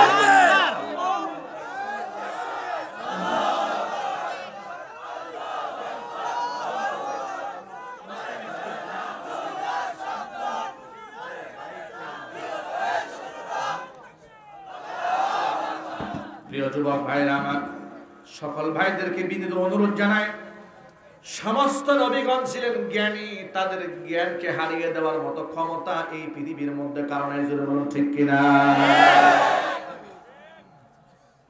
এই জন্য ধর্ম মানুষদেরকে জ্ঞানী বানায়, ধর্ম মানুষদেরকে বুদ্ধিমান বানায়, ধর্ম মানুষদেরকে সচেতন বানায়, ধর্ম মানুষদেরকে পবিত্র বানায়। ধর্মীয় জ্ঞানের মাধ্যমে আগাছা পরিষ্কার করে অরিজিনাল নিয়ামতটা পাওয়া যায়। তামাম পৃথিবীর সমস্ত নবীদের নবী, তামাম জাহানের নবী, বিশ্ব নবী, ইমামুল মুরসালিন রাহমাতুল লিল আলামিন, খাতামুল আম্বিয়া নবিয়ুনা মুহাম্মদুর রাসূলুল্লাহ সাল্লাল্লাহু আলাইহি ওয়াসাল্লাম যখন তাওহীদের দাওয়াত প্রদান করলেন, সেই নবী তার তাওহীদের দাওয়াত দিলেন 40 বছর বয়সে। 40টা বছরের মধ্যে যার জবান থেকে একটা মিথ্যা শব্দ উচ্চারিত হয় নাই। আল্লাহু আকবার বলেন। আপনারা শুনে অবাক হয়ে যাবেন, কাফেররা যখন দেখতে পেল আল্লাহর নবী এমন একটা দিনের দাওয়াত দিচ্ছেন যে তাদের পূর্বের শিরকি ধর্ম ধ্বংসাত্মক হয়ে যাচ্ছে, সব তছনছ হয়ে যাচ্ছে, তখন তারা এই আফসোস করে কাঁদতেছিল আর মাথার চুলগুলা টেনে ছিঁড়ে ফেলতেছিল, আহারে এই মুহাম্মদ তো সেই মুহাম্মদ যাকে আমরা 40 বছর একটা মিথ্যা শব্দ বলতে শুনি নাই। সুতরাং সাধারণ মানুষকে আমরা কি বলে বুঝাবো? এই লোক যা বলে তা সঠিক নয়, মানুষ তো আমাদের কথা নেবে না। কথা কন ঠিক কিনা? মানুষ আমাদেরটা নেবে না, মানুষ তো মুহাম্মদেরটাই নিয়ে যাবে, কারণ মুহাম্মদকে তারা কোনোদিন মিথ্যা বলতে শুনে নাই। জোরে বলেন সুবহানাল্লাহ। কোরআন মাজিদ আল্লাহ পাক তার রাসূলকে বলেন, ও নবীজি শোনেন, আজকে সমাজে যারা আপনার শত্রু হয়েছে, আপনার সমালোচনা যারা আপনাকে করে, তারা আসলে কেউ আপনার শত্রু নয়, তারা তো সবাই আপনার বন্ধু ছিল। এরাই তো আপনাকে আল আমিন খেতাব দিয়েছে, এরাই তো আপনার কাছে টাকা পয়সা, স্বর্ণ গহনা এগুলো আপনার কাছে বন্ধক রাখতো, আমানত রাখতো। আপনি হলেন আল আমিন, গোটা আরব জাহানের কাছে আপনি হচ্ছেন সেই জনপ্রিয় ব্যক্তি যার জীবনে কোনোদিন একটা মিথ্যা উচ্চারিত হয় নাই। তাহলে তারা আজকে আপনাকে মারতে চায় কেন? আপনাকে কাটতে চায় কেন? আপনাকে দেশান্তরিত করতে চায় কেন? আপনার জবানকে বন্ধ করে দিতে চায় কেন? শুনেন আপনি ভালো করে, ফাইন্নাহুম লা ইউকাযযিবুনাক। আল্লাহু আকবার। আল্লাহু আকবার। আপনি মনে করেন যে ওরা আপনাকে মিথ্যাবাদী বলে না? ফাইন্নাহুম লা ইউকাযযিবুনাক, ওরা আপনাকে মিথ্যাবাদী বা বানায় না। ওয়ালাকিন্নাজ যালিমিনা বিআয়াতিল্লাহি ইয়াজহাদুন। ওরা তো মূলত আপনাকে অস্বীকার করে না, তারা মূলত আমি আল্লাহর আয়াতকে অস্বীকার করে। বাতিলপন্থীদের কাছে সমাজের কিছু আলেমের খুব জনপ্রিয়তা আছে, কথা বলতে হবে। বলে এই হুজুর বলে ভালো হুজুর, ইনি আধ্যাত্মিক হুজুর, কথা বলে না কেন? আর এই হুজুর খারাপ হুজুর, এই হুজুর মেজাজ গরম মৌলবাদী হুজুর, আছে না নাই? আলেমদেরকে তারা বিভিন্ন ভাগে ভাগ করে ফেলেছে। একদল আলেমদেরকে বানিয়েছে তারা আধ্যাত্মিক আলেম, আরেকদেরকে বানিয়েছে আর কিছু আলেমদেরকে বানিয়েছে মৌলবাদী আলেম। মৌলবাদী আলেম তাদেরকে বানিয়েছে যারা চুরির বিরুদ্ধে কথা বলে, ঘুষের বিরুদ্ধে কথা বলে, জিনার বিরুদ্ধে কথা বলে, দুর্নীতির বিরুদ্ধে কথা বলে, শিরকের বিরুদ্ধে যারা জোর আওয়াজে কথা বলে, তাদেরকে ওরা মৌলবাদী বানিয়ে দিয়েছে। আর যে আলেম চোখের সামনে শিরিক দেখে, বেদাত দেখে, বেপরদা দেখে, জেনা দেখে, অপকর্ম দেখে, সব কিছু দেখার পরে মুখের মধ্যে কুলু পেটে মসজিদের কোনায় বসে সুবহানাল্লাহ সুবহানাল্লাহ আলহামদুলিল্লাহ, এই বুজুর্গ দেশে আছে না নাই? এরা বলে এটা বড় বুজুর্গ হুজুর, এ বলে আমলি হুজুর, জীবনে কোনোদিন মিছিল করতে দেখে নাই, মিটিং করতে দেখে নাই, এত বড় আল্লাহর ওলি আছে না নাই? আমি আমার ভাষায় বলি, তারা বুজুর্গ এ কথা ঠিক, নবীর ভাষায় তাদেরকে একটা উপাধি আমার দিতে মনে চায়। আল্লাহর হাবিব বলেন, আস-সাকিতু আনিল হাক্কি শাইতানুন আখরাস, যে ব্যক্তি সত্য চোখের সামনে দেখার পরে দুনিয়ার স্বার্থে জবানকে বন্ধ রাখে, এই লোকটা হলো বুবা শয়তান। যত বড় খানকার পীর হোক না কেন, কোরআনের পক্ষে যে পীর সাহেব কথা বলে না, জোর গলায় অন্যায়ের বিরুদ্ধে কথা বলে না, সে পীর, তবে ভণ্ড পীর, কথা বলে ঠিক কিনা?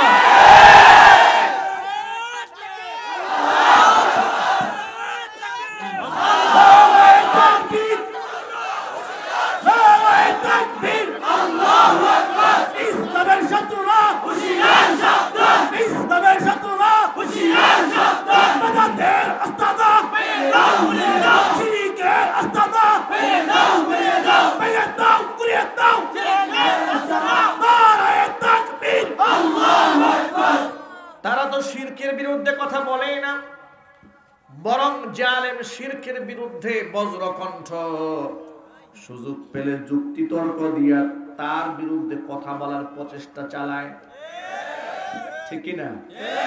নিজে তো শিরকের বিপক্ষে কথা বলেই না, জালেম বজ্রকণ্ঠে আওয়াজ দিয়েছে, সুযোগ পেলে তার বিরুদ্ধে ইনিয়ে বিনিয়ে মিষ্টি মিষ্টি ভাষায় কথা বলতে শোনা যায়, নসিহত প্রদান করতে শোনা যায়। বলা হচ্ছে এরকম সরগরম না করে বিনয়ের সাথে বললে হয় না, একটু মোহাব্বতের সাথে বললে হয় না? এত মোহাব্বত কেন শিরকের প্রতি আপনার?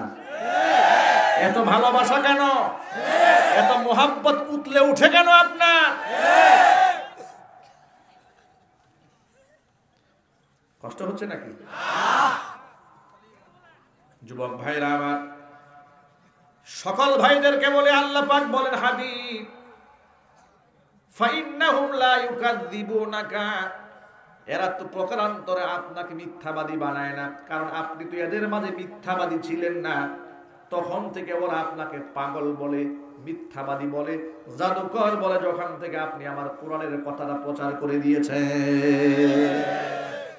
তাহলে তো ওরা তো প্রকৃত অর্থে আপনার বিরোধিতা করে নাই, বিরোধিতা করেছে আমার কোরআনের কথা। বলেন ঠিক কিনা? এখন আপনারাই বলেন, কোরআন কি মূর্তির পক্ষে না বিপক্ষে? এই কথার মধ্যে কি আপনাদের কারো কোনো সন্দেহ আছে? যদি সন্দেহ থাকে তাহলে এখনই পরিষ্কার হওয়া দরকার আছে। কোরআন মূর্তির পক্ষে না বিপক্ষে? আমার নবী মূর্তির পক্ষে না বিপক্ষে? জাতির পিতা ইব্রাহিম আলাইহিস সালাতু, তাই যদি হয়ে থাকে আমরা কি মূর্তির পক্ষে না বিপক্ষে? কোন মুসলমানের সন্তানের মূর্তির পক্ষে অবস্থান থাকতে পারে না, যার মূর্তির পক্ষে অবস্থান থাকবে তা সে ব্যক্তি মুসলমান হতে পারে না। আল্লাহ পাক বলেন, হাবিব আমার, সত্যের পথে অবিচল থাকুন, ফাস্তাকিম কামা উমিরতা। সুবহানাল্লাহ। আল্লাহর নবী সাল্লাল্লাহু আলাইহি সাল্লামের বেশ কিছু চুল সাদা সাদা দেখা যায়। আসলে নবী করিম সাল্লাল্লাহু আলাইহি সাল্লামের চুল দাড়ি পাকে নাই, দুই একটা দাড়ি লালচে লালচে হয়ে গিয়েছিল। আল্লাহর হাবিব সাল্লাল্লাহু আলাইহি সাল্লাম বলেন সাইয়ামাতনি হুদুন, সূরা হুদের আয়াত আমি নবীকে বুড়া বানিয়ে দিয়েছে। আল্লাহু আকবার। সে আয়াতটা কি শুনেন, ফাসতাকিম কামা উমিরতা, আপনাকে যা অর্ডার করা হয়েছে, আপনাকে যা হুকুম করা হয়েছে, আপনি সেই কথার উপরে অবিচল থাকবেন, অটল থাকবেন। এই একটা কথা আমি নবীকে বুড়া বানিয়ে দিয়েছে। জোরে কোন সুবহানাল্লাহ। এই জন্য শুধু আল্লাহর উপর ঈমান এনেছি কথা বললেই হবে না। ঈমান নিয়ে যদি মরতে মনে চায়, ঈমান নিয়ে জন্মগ্রহণ তো সবাই করে। ভালো করে শুনেন, ঈমান নিয়ে সবাই জন্মগ্রহণ করে। আজকে সমাজের মধ্যে যারা নাস্তিক আছে, ইসলামের বিরুদ্ধে যেই বুদ্ধিজীবীরা কথা বলে, ওরাও কিন্তু মুসলমানের ঘরে জন্ম নিয়ে যখন নিয়েছে, কাফের হইয়া নাস্তিক হয়ে জন্মগ্রহণ করে নাই। এই জন্য মুসলমানের ঘরে জন্ম নেওয়া এটা বড়াইত্বের কিছু নাই। যা আমার বিরাট, আমার 14 গোষ্ঠী খান জাহান আলীর বংশধর ছিল, আমি হাসান হুসাইনের বংশধরের লোক, এরকম চাপাবাজি করার কোনো সময় নাই। কথা বলেন ঠিক কিনা? আজকালকের কিছু লোকেরা নিজেরা ইসলামের বিরুদ্ধে যখন কথা বলে, আলেমরা যখন তাদের বিরুদ্ধে, দেশের তাওহীদি মুসলমান যখন তাদের বিরুদ্ধে সরব হয়ে যায়, গর্জন দিয়ে উঠে, তখন তারা আবার প্রতিবাদ করে বলে, শোনেন আমার দাদা ছিল হাজী সাহেব। এই দল বোধহয় বাংলাদেশে নাই, এরকম লোক আছে না নাই? বাপ দাদার দুহাই দিয়ে কুফরি ধর্ম চলে, ইসলাম চলে না। কথা বলুন ঠিক কিনা? আমরা তো জানি নূহ আলাইহিস সালাতু ওয়াস সালামের ছেলে নবীর সন্তান হওয়ার পরও জাহান্নামে হয়েছে। কথা বলেন ঠিক কিনা? কেন? তাওহীদের পতাকা তলে আসে নাই, কাফেরদের সাথে ছিল। চতুর্দিক থেকে যখন গজবের পানি এসছে, নূহ আলাইহিস সালাতু ওয়াস সালাম তার ছেলেকে মোহাব্বত করে ভালোবেসে, ছেলে যতই খারাপ হোক না কেন, পিতার অন্তরে ছেলের প্রতি মায়া আছে না নাই? ক্বালা ইয়া বুনাইয়া রুকাম মা'ানা ওয়া লা তাকুম মা'আল কাফিরিন। ছেলে আমাদের সাথে নৌকায় ওঠো, কাফেরদের সাথে থেকো না। ছেলে তখন নবীকে কি জবাব দিয়েছিল শুনেন। নবীর ছেলে কি বলে? নবীর ছেলে বলে যে না, ওই নৌকায় আমি উঠবো না। নবী বললেন, খবরদার, নৌকায় যদি না ওঠো চুপনি খায়া মরতে হবে। বলে বিশ্বাস করি না। ওই যে কত উঁচা উঁচা পাহাড় দেখা যায়, যত পানি আসুক না কেন, ওই পাহাড়ের চূড়ায় গিয়ে বসে থাকবো, ওই গজবের পানি আমাকে ধরতে পারবে না। কোরআনের ভাষা আল্লাহ পাক বলেন, ক্বালা সাআবি ইলা জাবালি ইয়াসিমুনি মিনাল মা ক্বালা লা আসিমাল ইয়াওমা মিন আমরিল্লাহি ইল্লা মার রাহিম ওয়া হালা বাইনাহুমাল মাওজু ফাকানা মিনাল মুগরাকিন। ছেলে বলল, আমি পাহাড়ের চূড়ায় আশ্রয় গ্রহণ করব, পাহাড় আমাকে বাঁচায় দেবে। তিনি বললেন, না, লা আসিমাল ইয়াওমা মিন আমরিল্লাহ, আল্লাহর গজব থেকে আজকে কেউ রক্ষা করতে পারবে না। একমাত্র আল্লাহ যার উপর রহম করেন সেই ব্যক্তি বেঁচে যাবে, অন্যথায় সবাই ধ্বংস হয়ে যাবে। ভাইরা আমার, আল্লাহর নবী নূহ আলাইহিস সালাতু ওয়াস সালামের সাথে পুত্রের তর্ক বিতর্ক, কথোপকথন চলছে। এই ফাঁকে আল্লাহ পাক একটা গজবের ঢেউ পাঠিয়ে দিলেন। এমন একটা ঢেউ আসলো, এত জোরে ঢেউ এসেছে, এক ধাক্কা দিয়া পিতা পুত্রের মধ্যে সম্পর্ক ছিন্ন করে পানির মধ্যে চুবাইয়া ছেলেকে ধ্বংস করে দিয়েছে। আল্লাহ পাক বলেন, ওয়াহালা বাইনাহুমাল মাওজু, একটা ঢেউ এসে উভয়ের মধ্যে আড়াল সৃষ্টি করে দিয়েছে। ফাকানা মিনাল মুগরাকিন, এরপরে সে চুবনি খেয়ে গজবের সাথে দুনিয়া থেকে বিদায় হয়েছে। ভাইরা আমার, অনেক লম্বা ইতিহাস, আমি সংক্ষেপে শোনায় দিই আপনাদের সামনে। নূহ আলাইহিস সালাতু ওয়াস সালাম এতগুলো উম্মত হারিয়েছেন, এতগুলো মানুষ হারিয়েছেন, আবার কলিজার টুকরা সন্তানকেও হারালেন। সন্তানের প্রতি মায়া আছে না নাই? যদি বলেন। মনের মধ্যে একটা প্রশ্ন থেকে গেল যে আল্লাহ তো আমার সাথে ওয়াদা করেছিলেন আমার পরিবারের সদস্যদেরকে আল্লাহ রক্ষা করবে, কিন্তু আমার তো বিষয়টা বুঝে আসলো না।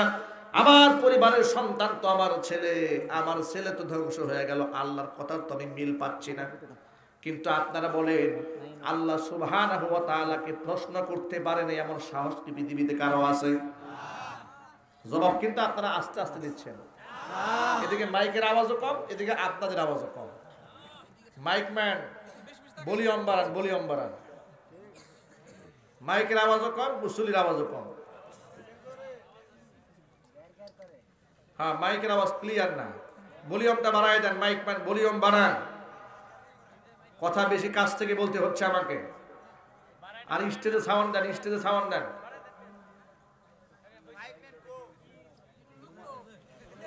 ঘুমায় নাকি?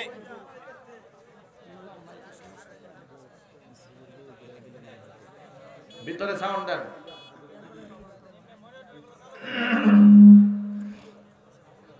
ভালো করে সেটিং দেন।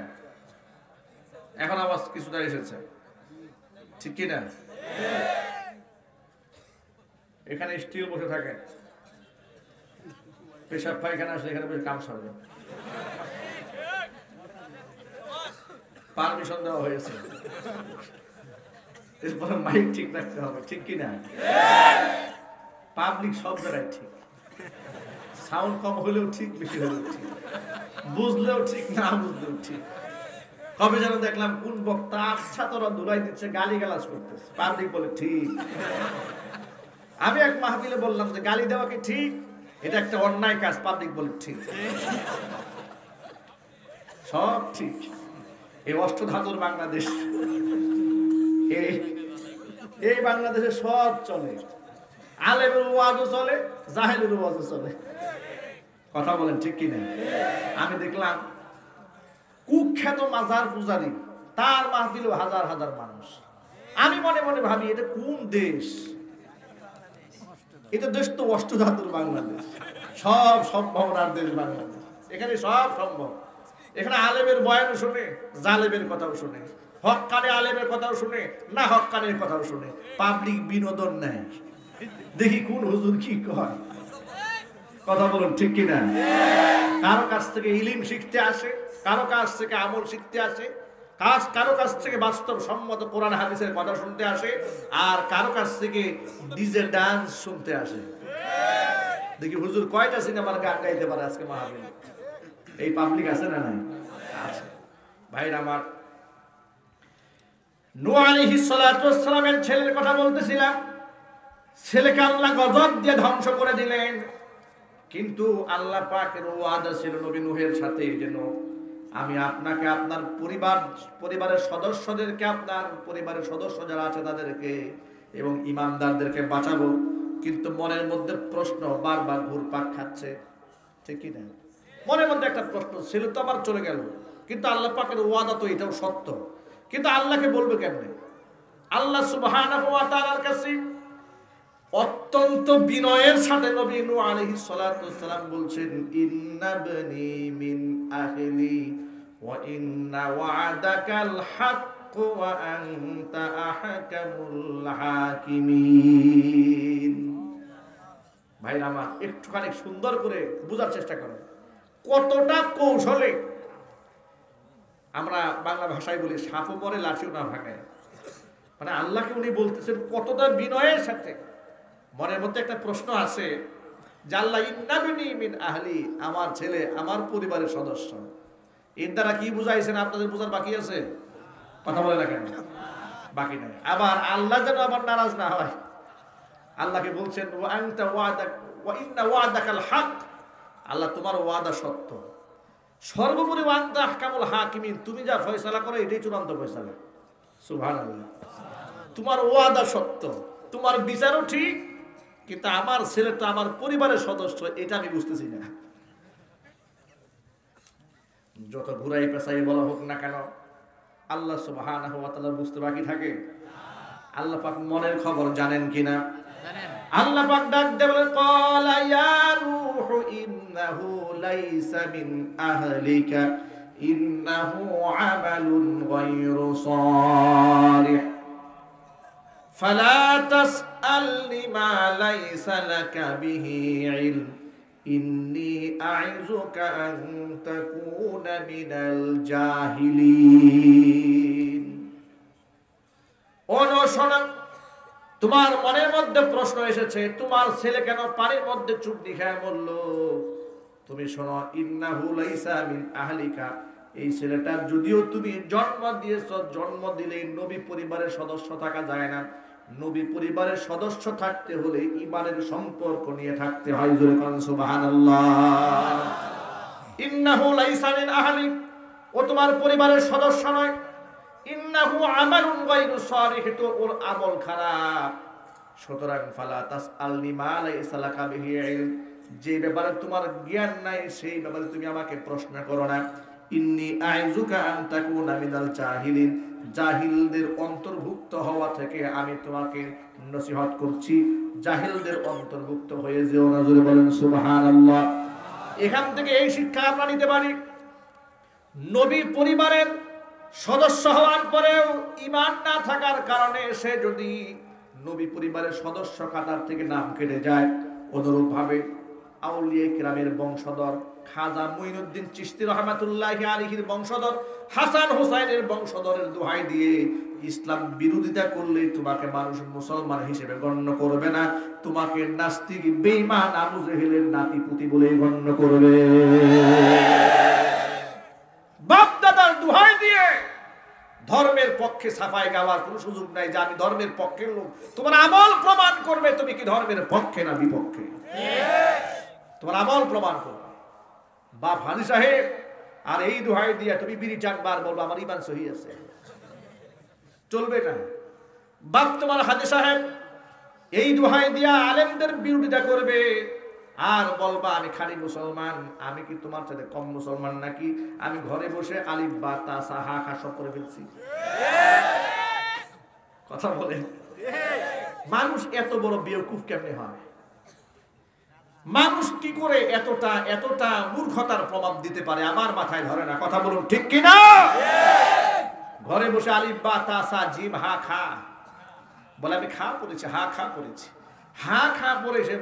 এত বড় আলেম হয়েছে, আলেমদের সাথে এখন তিনি কম্পিটিশন করছে, প্রতিযোগিতার মধ্যে নেমে গিয়েছে।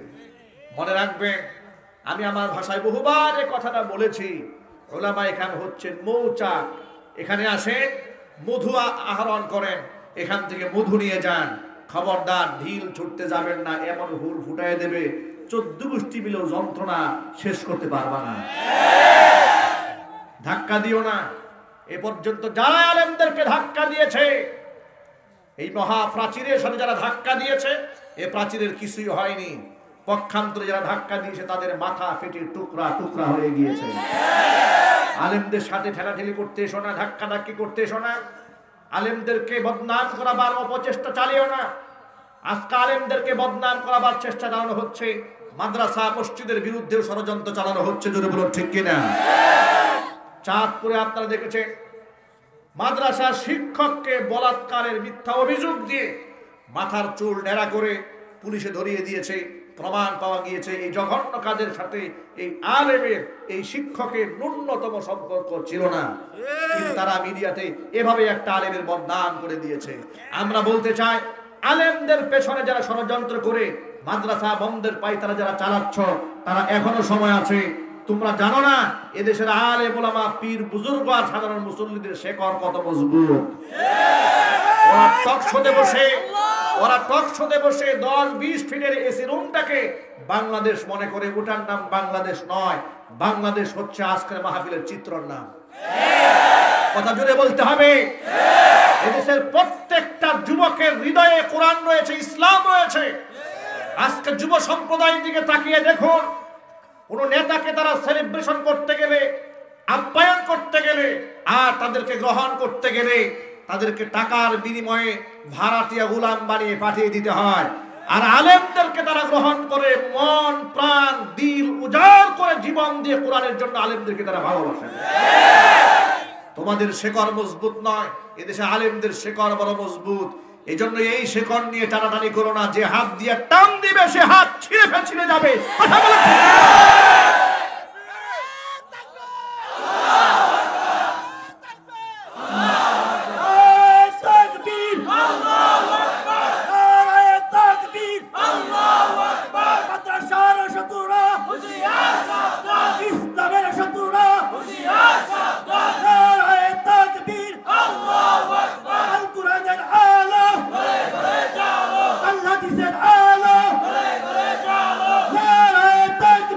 Allah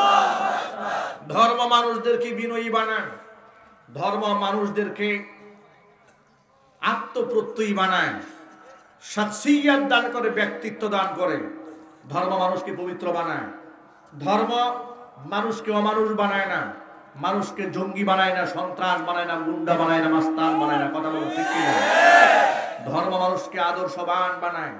এই জন্য আদর্শের ছায়াতলে আসুন, আমরা দোয়া করি এই সমাজের মধ্যে আবার শান্তি ফিরে আসবে, সুশৃঙ্খলা ফিরে আসবে, অশান্তি দূরীভূত হবে, জেনা বদমাশি ইফতিজিং দূর হবে যদি কোরআন এবং সুন্নাহ দিয়ে সমাজ চলে। কথা বলেন ঠিক কিনা? আমি আমার যুবক ভাই, তরুণ ভাই যারা এখানে এসছেন সকলকে আহ্বান জানাবো যে আপনারা ইসলামের পথে ফিরে আসুন। কোরআন সুন্নাহ দিয়ে ব্যক্তি জীবন, পারিবারিক জীবন, সামাজিক জীবন, রাজনৈতিক জীবন, আন্তর্জাতিক অঙ্গন কোরআনের আলোয় আলোকিত করার চেষ্টা করুন। আমরা কি পারবো ইনশাআল্লাহ? কারা কারা পারবো হাত দেখতে চাই। আল্লাহ রাব্বুল আলামিন যেন আমাদের সকলকে কবুল করেন, মঞ্জুর করেন। সকলে জুড়ে বলুন আল্লাহুম্মা আমিন।